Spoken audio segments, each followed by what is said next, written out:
She's a neuroscientist and an engineer. She's raised over $80 million in private funding for Cala, and she's launched a product that will change the outcomes, lives, and activities of millions of people.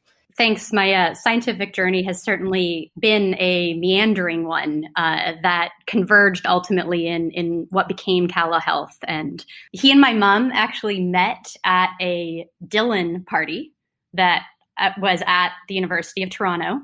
It was a party that he thought was quite obviously for Bob Dylan. And my mom arrived thinking it was for the poet Dylan Thomas. Scott Delp is actually my co-founder at Cala Health. But we didn't start working on neuromodulation. We started working together on dinosaurs and ostriches. My first task was to measure every muscle and insertion in an ostrich limb. This ostrich was literally so big that we first weighed it on a scrapyard-like scale.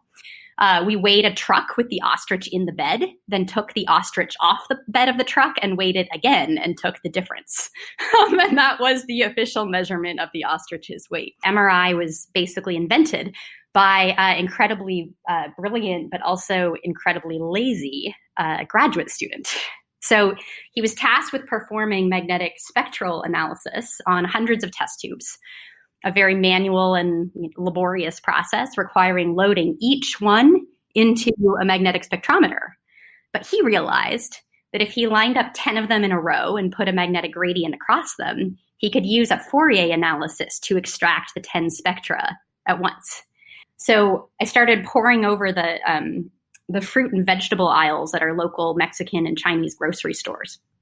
And picking the oddest looking but roughly head-sized specimens, leaving them to rot at home so that their insides got nice and interesting. And then, so I was reading this biography just completely in awe of him. And I looked down at my phone, thinking generation-wise, it was probably an iPhone 2. And there was a simple email that said, "Hi, Kate. Would you like to meet for coffee? Andy Grove." And I nervously walked up to shake his hand. And I'll never forget, he paused and he gave me a quizzical smile. And he said, "I'm not sure if I should shake your hand or punch you in the stomach. I hear I need to toughen you up." You almost connect the Silicon Valley to biotechnology, to bioelectronic medicine. Well, I like that positive framing. I think that there was a lot of moments where I was racked with self-doubt of, my meandering decision-making in where to pursue the next great innovation.